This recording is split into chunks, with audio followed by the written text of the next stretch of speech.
Bonjour. J'avais envie de vous faire un bilan lecture puisque ça fait extrêmement longtemps que je ne vous en avais pas fait. Et c'est tout en fait, cette phrase se finit là parce que ça fait longtemps que je vous en avais pas fait. Ces derniers temps, j'ai lu pas mal de littérature jeunesse et les seuls livres qui n'étaient pas de littérature jeunesse, je vous en ai parlé dans mon vlog précédent ou encore dans la vidéo précédente avec le Bussy, mais beaucoup de littérature jeunesse qui valent vraiment, vraiment, vraiment la peine. Je vous assure, ça vaut la peine. Et dès le premier livre, je vous mets à contribution puisqu'il y a un peu un débat au sein de l'équipe, puisque le livre dont je vais vous parler, eh bien, pour moi, il doit se classer en littérature jeunesse et pour mon collègue en littérature. Puisque forcément il peut être lu par des adultes. C'est vrai, c'est un livre qui peut tout à fait être lu pour des adultes. Après je le mettrai en jeunesse parce que pour moi c'est aussi un livre qu'on peut lire à partir de 11 ans. Le problème c'est vrai, et là je viens d'y penser en vous parlant de ce débat, c'est qu'une fois qu'il est mis dans le rayon jeunesse, les adultes ne vont pas du tout s'y intéresser. Et c'est extrêmement dommage. Pour moi finalement j'avais coupé un peu la poire en deux, c'est-à-dire qu'avant même de l'avoir lu, j'avais mis sur la table des coups de cœur comme ça, il n'y a pas à débattre.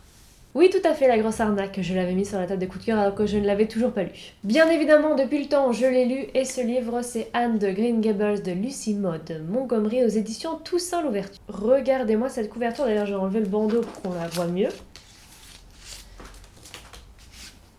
Hop. C'est absolument magnifique. Il n'y a rien à dire. Et ça tombe bien que je vous parle de ce livre maintenant puisque la suite va sortir mi-février. Alors je ne sais pas quand je vais sortir cette vidéo, mais si ça se trouve, ça va coïncider avec la sortie du nouveau volume des aventures d'Anne de Green Gables. Et il me semble que le titre sera Anne Toussaint Louverture, on a déjà fait la pub sur son compte Instagram et je peux vous dire que la couverture sera tout aussi magnifique. Si ce n'est plus. Est-ce vraiment possible? Je pense oui, vu que apparemment c'est le cas. Au vu de mon excitation pour l'arrivée de ce tome 2, je suis pas sûre en fait qu'on puisse vraiment dire tome 2 parce que c'est plus des aventures à chaque fois, mais ça va quand même être la suite, donc oui. Mais voilà. Eh bien vous l'aurez compris, j'ai adoré ma lecture. Comme beaucoup, j'attendais impatiemment la sortie de ce livre suite à la série Netflix qui se nomme donc Anne de Green Gables. La première fois que je suis tombée sur cette série sur Netflix, clairement ça ne m'intéressait absolument pas. Je me suis dit c'est quoi ce truc? Ça me tente pas. Et c'est en regardant une vidéo de Stéphanie de Piketty Bookin où elle disait en fait tout son amour pour Anne de Green Gables et ce bien avant la série Netflix que j'ai été extrêmement tentée par cette série. J'ai regardé, il me semble, 3 épisodes et je me suis arrêtée parce que justement je savais que le livre allait sortir et j'avais très envie de le lire avant de continuer la série. Parce que j'avais pas envie d'avoir ce truc où mon intérêt à mon avis pour le livre aurait un peu diminué sachant que je connaissais déjà l'histoire. Ici je connaissais le début mais je ne savais pas exactement où ça allait nous mener. Et juste pour la petite aparté, je trouve ça extrêmement génial quand une série Netflix nous donne envie de lire un livre. Surtout par exemple pour des gens qui n'ont pas l'habitude de lire. Par exemple, en ce moment, clairement, on défonce tout au niveau des ventes d'Arsène Lupin de Maurice Leblanc suite à la série Lupin sur Netflix. Alors là, clairement, on a vendu quelques exemplaires en plus. C'est-à-dire qu'avant, il ne se vendait pas très bien. Maintenant il se vend. Par contre, ce que je déteste, c'est quand une série Netflix fait un carton et qu'on décide d'en faire un livre. C'est-à-dire qu'à la base, ce n'était absolument pas un livre, c'est vraiment une série qui a été créée, et on ne sait pas pourquoi, ils nous en font un livre, c'est toujours ne faites plus ça. C'est-à-dire que ça ne se vend pas. Personne n'y croit, je ne sais pas pourquoi on continue à faire ça. Après, j'avoue que pour Stranger Things et pour Riverdale, ça fonctionne quand même un peu. Pour les autres, non. Il serait peut-être temps de revenir à Anne de Green Gables ici. Dans ce livre, on va suivre Anne Shirley, qui est une jeune orpheline qui n'a pas vraiment eu beaucoup de chance dans sa vie. C'est d'ailleurs pour cette raison qu'elle est orpheline. Et elle va être envoyée par erreur chez Marilla et Matthew Cuthbert. Quelque chose comme ça. Alors, contrairement à ce qu'on pourrait penser, Matthew et Marilla ne sont pas mari et femme, ils sont frères et sœurs. Et là, je me dis que si on prenait vraiment que cette partie-là de l'histoire, ça pourrait devenir quand même un récit assez glauque, c'est-à-dire une jeune fille qui est envoyée dans une famille avec un frère et une sœur qui se comportent comme un époux et une épouse, éloignés de tout, dans une ferme. Eh bien, ici, c'est pas du tout ça. Il n'y a aucune relation incestueuse entre Marilla et Matthew, qu'on se le dise. qui rend le récit extrêmement touchant et intéressant, c'est forcément la personnalité d'Anne Shirley, qui est une fille qui a une imagination absolument débordante, qui vit dans son monde, qui est pleine de vie, et qui a toujours cette envie de bien faire, sauf que forcément, vu son imagination débordante et le fait qu'elle a tendance à se perdre un peu dans ses pensées très souvent, eh bien ça l'amène à faire pas mal de conneries. Et cette imagination lui sert aussi de refuge face à la réalité de la vie, puisque comme je vous l'ai dit, elle n'a pas forcément eu une enfance très joyeuse. Après, elle est rousse, enfin moi j'ai rien contre les roux, hein. Moi je trouve que les roux sont très très beaux, il n'y a pas de souci, sauf que dans le récit, on sent que c'est un énorme problème pour elle, puisqu'elle se ramasse quand même pas mal de colibés. Elle a aussi énormément de taches de rousseur, hein. Pareil ici, moi je trouve ça absolument merveilleux, mais voilà, pareil, pas mal de moqueries. Et elle est différente. Il n'y a pas, hein, il y a pas, elle est différente. Vraiment, l'imagination débordante d'Anne Shirley est vraiment le point qui m'a le plus plu, hein, dans ce livre. Pour la beauté du romanesque, elle va s'imaginer des situations parfois un peu horribles pour d'autres personnes, et j'ai trouvé ça absolument génial. Par contre, au début, j'ai été un peu surprise par la narration, puisqu'on n'est pas dans une narration linéaire, on est plus dans une narration fragmentée, où on va suivre à chaque fois un épisode de la vie d'Anne Shirley, où justement, en général, elle fait une petite connerie. Donc la série Netflix est quand même assez différente à ce niveau-là. Enfin, je ne suis pas sûre puisque je n'ai vu que 3 épisodes, donc je ne sais pas comment se construit exactement la série Netflix. On a aussi cette impression, quand on referme le premier livre d'Anne Shirley, c'est que ça va beaucoup plus vite, puisque il me semble qu'on commence le livre quand elle a 11 ou 12 ans et qu'on finit alors qu'elle a 16 ou 17 ans.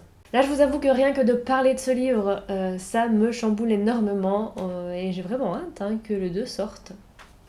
Et justement, Anne Shirley est l'héroïne préférée de l'héroïne du livre dont je vais vous parler maintenant tout de suite. Ce livre, c'est Winter House Hotel de Ben Gutterson, illustré par Chloé Bristol aux éditions Albin Michel. Cette petite beauté ici. Là, je vous avoue que pour le coup, il est sorti en poche, le tome 1, parce que c'est un tome 1, mais la version au grand format est quand même absolument magnifique. Et donc, comme je vous l'ai dit, il y a des illustrations à l'intérieur.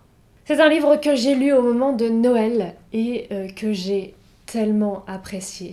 Justement, c'est ce que je disais à mes collègues, c'est qu'il y a certaines personnes qui, pendant Noël, aiment lire des romances de Noël. Moi, c'est pas des romances de Noël que j'aime lire, c'est des romans jeunesse de Noël. Celui-là, c'est absolument ça. Ce livre, comme Anne de Green Gables, j'ai été amoureuse de lui. Oui, puisque je suis amoureuse des livres. Avant même de l'avoir lu, on l'a rentré, je pense, pour la première fois il y a 2 ans, pour Noël, bien évidemment, et je n'avais pas eu le temps de le lire, l'année passée non plus, et cette année, je me suis dit, je m'y mets et je le lis. C'est ce que j'ai fait, et j'ai pas regretté une seule seconde. Et j'en perds ma voix tellement j'ai aimé ce livre.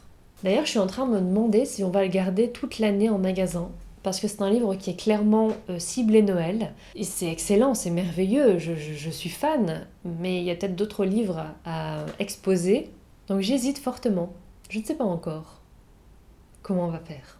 Dans ce livre, on va suivre Isabelle, qui a 11 ans et qui, comme Anne Shirley, est orpheline. Elle a été recueillie par son oncle et sa tante, comme un certain Harry Potter, n'est-ce pas ? Par contre, son oncle et sa tante, on en entend très peu parler, on sait juste qu'ils ne sont pas très gentils avec elle, après ils ne la maltraitent pas forcément, c'est plus qu'ils n'ont pas beaucoup d'argent, ils n'ont pas vraiment les moyens ni le temps de s'occuper d'elle, donc elle est extrêmement livrée à elle-même. C'est ce qui arrive d'ailleurs au début du livre, puisqu'il lui laisse juste une lettre en lui disant qu'elle doit se rendre à Winter House Hotel pour 3 semaines et y passer les vacances de Noël. Elle est assez débrouillarde, donc elle y va toute seule en bus. Voilà, elle arrive dans cet hôtel et elle ne sait absolument pas pourquoi elle est là. Et bien évidemment, elle ne le saura qu'à la fin du livre. On est donc en Angleterre dans un très bel hôtel avec une superbe bibliothèque et elle se fait un ami, Freddy, qui a à peu près son âge, qui est aussi un peu livré à lui-même. Je ne sais plus pourquoi, je pense que ses parents voyagent beaucoup, il me semble, quelque chose comme ça. Cet ami est extrêmement intelligent et tout comme Elisabeth, il adore les jeux de mots. Ça tombe bien parce que ça va être un peu un rituel entre deux. Ils vont faire énormément de jeux de mots, ils vont jouer avec les mots, ça va être des mots, beaucoup de mots, hein. Et en plus, il y a énormément de mystères dans cet hôtel, puisqu'il y a un couple, clairement d'après les illustrations, qui ressemble un peu à Morticia et Gomez Adams. Et là, moi j'étais totalement fan de ce couple du coup. Contrairement à moi, Elisabeth ne les sent pas trop, elle les trouve vraiment spéciaux et donc elle essaie de découvrir ce qui se passe. Donc elle va avoir beaucoup de secrets à découvrir et d'énigmes à résoudre pour tenter de comprendre qui sont ces gens et qu'est-ce qu'elle fait finalement dans cet hôtel. Le récit est extrêmement rythmé et va vraiment mettre le lecteur dans l'ambiance, ambiance Noël, ambiance neige, ambiance hôtel. Et il y a ce truc aussi qui fait qu'il n'y a pas beaucoup de technologie, il n'y a pas d'écran, donc ça amène quelque chose d'assez chouette à lire. Il y a aussi un tout petit peu, mais vraiment un tout petit peu de magie, c'est-à-dire qu'on se demande, même si c'est de la magie, c'est un peu le côté fantastique qui arrive à la fin, auquel on ne s'attend pas forcément au début. C'était pas déplaisant. Moi, ça m'a pas du tout dérangé, parce que je trouvais que c'était cohérent. Mais je me demande comment ça va évoluer dans le tome 2 et le tome 3. Le tome 3 étant le dernier, et je les ai pas encore lus. Donc, j'attends de voir. Livre suivant, c'est Moi Méduse de Sylvie Bossier aux éditions Scrinéo. Cette année, je suis devenue partenaire avec les éditions Scrinéo, c'est pour ça qu'ils m'ont envoyé ce livre puisque je l'avais demandé. J'avoue que j'essaie quand même de pas être trop gourmande puisque il y a pas mal de livres que je n'ai pas le temps de lire en fait. Donc chez eux, clairement, j'essaie de prendre de la jeunesse. Vraiment jeunesse, c'est-à-dire quelque chose qui va se lire assez rapidement. Ici c'est le cas, ça se lit extrêmement rapidement, qu'on soit adulte, même en tant qu'enfant, je pense que ça se lit quand même assez rapidement. Et j'avoue que quand j'ai fait ma candidature pour devenir partenaire chez Scrinéo, j'ai clairement dit que je m'engageais à faire une chronique positive ou négative. Voilà, je n'ai pas menti. Et donc, là elle sera positive. Le livre Moi Méduse fait partie d'une collection chez Scrinéo où ils reprennent entre guillemets les méchants de la mythologie pour donner leur version de l'histoire et donner une autre version de l'histoire finalement. J'ai trouvé cette approche extrêmement intéressante puisqu'il y a un nombre incalculable de livres sur la mythologie en jeunesse. Du coup, avoir un autre angle, c'était pas de refus. Par contre, bien évidemment, si le jeune lecteur veut avoir une approche beaucoup plus poussée de la mythologie, ce livre ne fera pas l'affaire puisque il survole un peu l'histoire. Je sais pas si vous avez vu la taille, mais c'est un peu normal. C'est le but, il n'y a pas de souci, ça fonctionne très très bien. Si vous voulez quelque chose de plus poussé, non. On est clairement dans une écriture adaptée à un enfant de 10 ans, quelque chose de très facile, de très fluide, et donc dans lequel surtout on peut s'attacher à Méduse, finalement avoir une autre histoire que celle qu'on connaît avec Méduse. En lisant ce livre, je me suis surtout rendu compte que malgré tout l'intérêt que je pouvais porter à la mythologie étant ado et jeune adulte, je ne me souviens de plus rien. C'est-à-dire que ma mémoire me fait défaut, que je n'ai plus beaucoup, j'ai plus beaucoup de reste. Et donc j'ai très envie de me repencher sur la mythologie. Je pense que je vais réattaquer tout ça avec de la jeunesse, avec les grands feuilletons. Il y a le feuilleton d'Artémis, le feuilleton d'Hermès. Je vous mets une image là parce que je ne sais plus quelle édition c'est, je ne sais plus qui a écrit ça, je ne sais même pas s'il y a un ou plusieurs auteurs. Mais ça a l'air vraiment extrêmement bien fait et assez fluide, histoire de me remémorer tout ça. Et après, j'irai dans le détail. Voilà, faire ça, aussi me repencher sur tous les grands philosophes. Il y a tellement de choses que j'ai envie de faire. Livre suivant dont je voulais vous parler, c'est Plein Gris de Marion Brunet aux éditions PKJ. Ce livre, quand il arrivait à la librairie, puisque c'est un SP, j'ai été extrêmement intriguée puisque l'année passée est sorti Sans foi ni loi de Marion Brunet. Livre, quand il est arrivé, Sans foi ni loi en librairie, je me suis dit, c'est quoi ce truc ? Ça n'a pas l'air intéressant du tout. Et c'est là qu'on sent tout mon professionnalisme et que j'ai un don, bon ça tout à fait. Puisque ce livre, en fait, a eu beaucoup de critiques positives et il a reçu un prix, celui de la pépite du Salon de Montreuil 2019.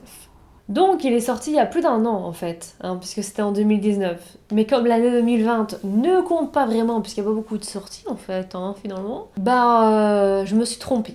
Ce livre, on peut clairement le classer dans la catégorie Young Adult. Du Young Adult vraiment thriller, puisqu'on est dans un huis clos, on est sur un bateau. Il y a 5 personnages, et au début du livre, on sait qu'un des 5 est mort. On a retrouvé son corps, on va repêcher son corps. Évidemment, on ne sait absolument pas ce qui s'est passé. On ne sait pas si c'était un accident, on ne sait pas s'il a été tué, on ne sait pas qui est responsable. Tout ce qu'on sait, c'est qu'on a ce corps, et avec l'aide d'Emma, qui est la protagoniste principale du livre, c'est la narratrice en fait, tout simplement. On va, par le biais de nombreux flashbacks, comprendre toutes les relations qu'il y avait entre les différentes personnes du groupe.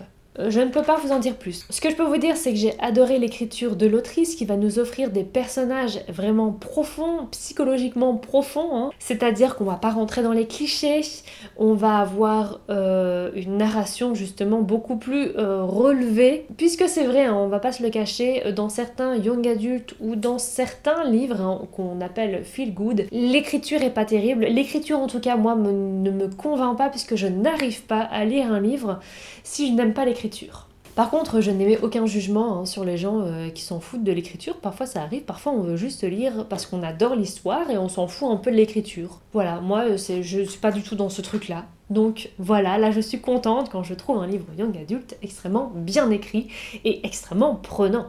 La tension en plus est d'autant plus forte puisque je vous rappelle qu'on est sur un bateau et que la mer n'est pas toute calme. Bref, c'est génial, allez-y. Dernier livre dont je voulais vous parler, c'est un livre que je n'ai pas là maintenant avec moi puisque je l'ai donné à mon collègue pour qu'il le lise puisque ce livre est absolument magnifique. Ce livre, c'est La fleur perdue du Shamanka de Davide Morosinotto aux éditions École des loisirs. Il y a 2 ans était sorti un livre de Davide Morosinotto avec étoile rouge dedans. Je vous mets l'image juste ici puisque je ne me souviens plus du titre. Ça parlait de la Seconde Guerre mondiale mais vu de Russie. Enfin, j'ai lu que le début, donc je pense que ça parlait de ça. En tout cas, pareil, il a extrêmement plu. Je n'ai pas eu le temps de le lire à ce moment-là. Et là, quand justement La fleur perdue du Shamanka est sortie, j'étais extrêmement excitée.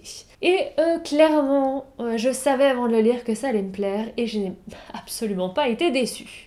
Ce livre a une narration particulière puisqu'en fait il y a plusieurs narrateurs. Il y a d'abord Laila qui est la fille d'un ambassadeur finlandais au Pérou et donc l'histoire se déroule au Pérou et il y a Rato qui est un jeune garçon dont on ne sait pas grand chose au début du livre. Ils vont se rencontrer à l'hôpital où Laila doit être amenée puisqu'en fait on découvre qu'elle a une maladie. Enfin on découvre qu'elle est malade, on ne sait pas encore quelle maladie elle a. Au début tout ce qu'on sait c'est que sa vue n'est pas très bonne et donc elle doit faire des tests supplémentaires.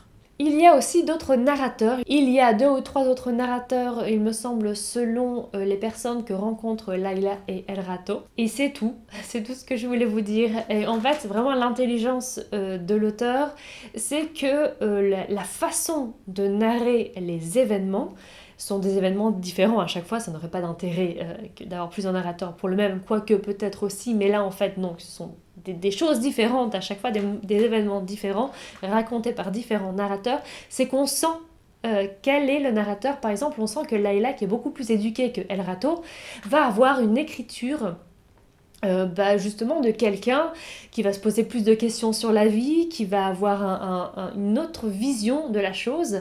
Et quand on passe à El Rato, on a quelqu'un qui connaît pas grand chose, mais on sent qu'il a un énorme cœur et qu'il a envie de faire les choses comme il se doit, de faire les choses bien. Et donc Laila et El Rato vont décider de partir à la recherche de cette fleur qui pourrait apparemment guérir Laila.